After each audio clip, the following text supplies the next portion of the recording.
हरे कृष्णा, दंडवत प्रणाम। आज हम भगवद गीता के अध्याय नंबर 2 से श्लोक नंबर 7 लेते हैं। कर्पण्य दोषोपहत स्वभावः पृच्छामि त्वं धर्म सम्मूढचेतः यच्छेहास्यानिश्चितं ब्रूहि तन्मे शिष्यस्तेऽहं साधिमं त्वं प्रपन्नम्। शब्दार्थ देखते हैं।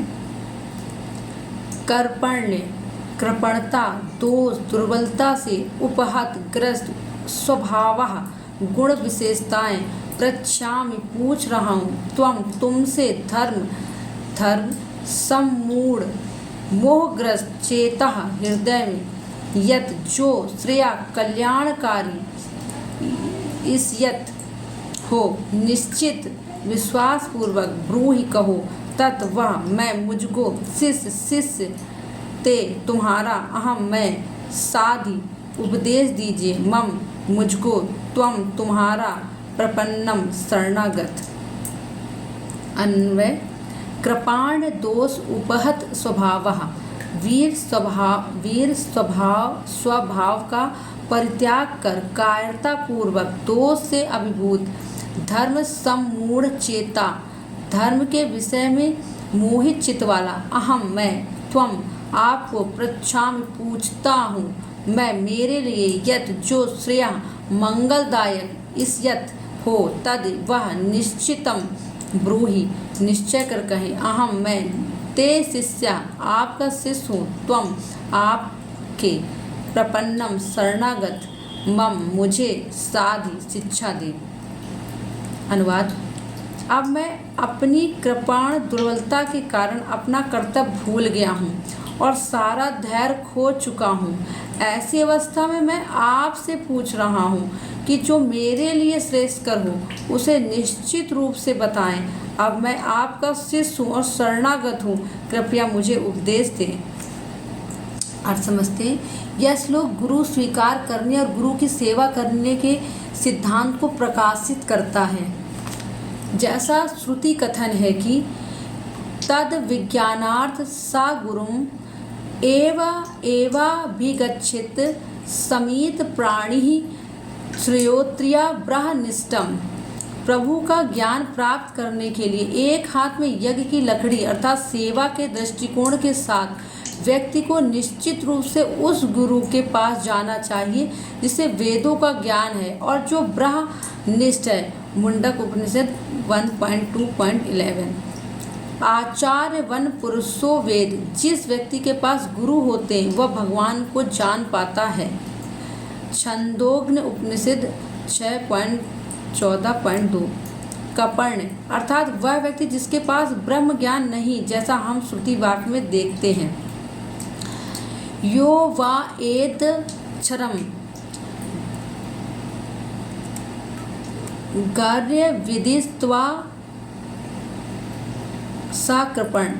ब्रह्म ज्ञान न होने के कारण अर्थात कृपणता के कारण मैंने परिवार के प्रति आसक्ति का दोष ग्रहण कर लिया है, जैसा कि पिछले श्लोक में बोला गया। इस कारण से मेरा स्वभाव उपहत हो गया है और इसने मेरे युद्ध की इच्छा को समाप्त कर दिया है। मेरा मन मेरे कर्तव्य के संबंध में मोहित हो गया है अर्थात धर्म सम्मूढ़ चेतता, जिसके कारण मुझ में संदेह है कि मेरा कर्तव्य क्षत्रिय के रूप में युद्ध करना है या भिक्षाटन करते हुए भ्रमण करना, क्योंकि मैं अब ऐसी स्थिति में हूँ।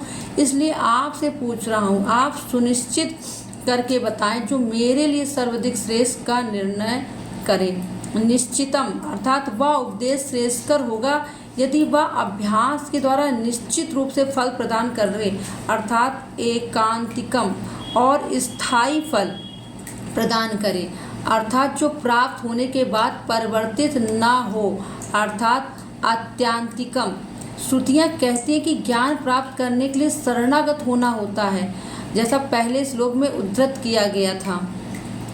तद विज्ञानार्थ सा गुरुम एव विगच्छेत समीत प्राणि क्षेत्रिया ब्रह्मनिष्ठम्, तो मैं तुम्हें शिक्षा कैसे दे तुम्हें शिक्षा कैसे दे सकता हूँ, क्योंकि मैं तो तुम्हारा मित्र हूँ। उस पर अर्जुन कहते हैं, अब मैं आपका शिष्य हूँ, कृपा करके मुझे शिक्षा दे। प्रभुपाद तात्पर्य, यह प्राकृतिक नियम है कि भौतिक कार्यकलाप की प्राणी ही हर एक के लिए चिंता का कारण है। पग पग पर उलझन मिलती है, अतः प्रामाणिक गुरु के पास जाना आवश्यक है, जो जीवन के उद्देश्य को पूरा करने के लिए समुचित पथ निर्देश दे सके। समग्र वैदिक ग्रंथ हमें यह उपदेश देता है कि जीवन की अनचाही उलझनों से मुक्त होने के लिए प्रामाणिक गुरु के पास जाना चाहिए। ये उलझने उस दावाग्नि के समान है जो किसी के द्वारा लगाए बिना भभक उठती है। इसी प्रकार विश्व की स्थिति ऐसी है कि बिना चाहे जीवन की उलझने स्वतः उत्पन्न हो जाती है। कोई नहीं चाहता कि आग लगे, किंतु फिर भी वह लगती है और हम अत्यधिक व्याकुल होते कि अतः वैदिक व्यंग उपदेश देता है कि जीवन की उलझनों को समझने तथा उनका समाधान करने के लिए हमें परंपरागत गुरु के पास जाना चाहिए। जिस व्यक्ति का प्रामाणिक गुरु होता है वह सब कुछ जानता है, अतः मनुष्य को भौतिक उलझनों में ना रह के गुरु के पास जाना चाहिए। यही इस श्लोक का तात्पर्य है। आखिर भौतिक उलझनों में कौन सा व्यक्ति पड़ता है? वह जो जीवन की समस्याओं को नहीं समझता। बृहदारण्यक उपनिषद में 3.8.10 व्याकुल व्यग्र मनुष्य का वर्णन इस प्रकार हुआ है। यो वा एतद् अक्षरं गार्य विदस्त्वा स्मालोकात् प्रेति सा कृपाणा। कृपाण वह है जो मानव जाति की समस्याओं को हल नहीं करता और आत्म साक्षात्कार के विज्ञान को समझे बिना कुकुर सूकुर की भांति इस संसार को त्याग कर चला जाता है। जीव के लिए मनुष्य जीवन अत्यधिक मूल्यवान निधि है, जिसका उपयोग वह अपने जीवन की समस्याओं को हल करने में कर सकता है। अतः जो इस अवसर का लाभ नहीं उठाता वह कृपाण है। ब्राह्मण इसके विपरीत होता है, वह इस शरीर का उपयोग जीवन की समस्त समस्याओं को हल करने में करता है। याद चरम गार्गीर विदित्वा स्मालोक का प्रोतो सा ब्राह्मणा। देहात बुद्धि वश कृपाण या कंजूस लोग अपना सारा समय परिवार समाज देश आदि के अत्यधिक प्रेम में गवा देते हैं। मनुष्य प्रायः चर्म रोग के आधार पर अपने पारिवारिक जीवन अर्थात पत्नी बच्चों तथा परिजनों में आसक्त रहता है। कृपाण यह सोचता है कि वह अपने परिवार को मृत्यु से बचा सकता है, अथवा वह यह सोचता है कि उसका परिवार या समाज उसे मृत्यु से बचा सकता है। ऐसी पारिवारिक आसक्ति निम्न पशुओं में भी पाई जाती, क्योंकि वे भी बच्चों की देखभाल करते हैं। बुद्धिमान होने के कारण अर्जुन समझ गया था कि पारिवारिक सदस्यों के प्रति उसका अनुराग तथा मृत्यु से उनकी रक्षा करने की उसकी इच्छा ही उसकी उलझनों का कारण है। यद्यपि वो समझ रहा था कि युद्ध करने का कर्तव्य उसकी प्रतीक्षा कर रहा था, किंतु कृपाण दोष के कारण वह अपना कर्तव्य नहीं निभा पा रहा था। अतः वह परम गुरु भगवान श्री कृष्ण ने कोई निश्चित हल निकालने का अनुरोध कर रहा था। वह कृष्ण का शिष्यत्व ग्रहण करता है, वह मित्रता पूर्ण बातें बंद करना चाहता है। गुरु तथा शिष्य की बातें गंभीर होती हैं और अब अर्जुन अपने मान्य गुरु के समक्ष गंभीरता पूर्वक बातें करने चाहता है। इसलिए कृष्ण भगवत गीता ज्ञान के आदि गुरु हैं, अर्जुन गीता समझने वाला प्रथम शिष्य। अर्जुन भगवत गीता को किस तरह समझता है यह गीता में वर्णित है।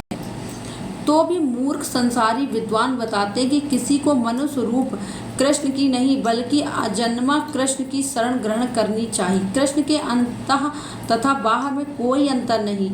इस ज्ञान के बिना जो भगवत गीता को समझने का प्रयास करता वह सबसे बड़ा मूर्ख है। हरे कृष्ण, दंडवत प्रणाम।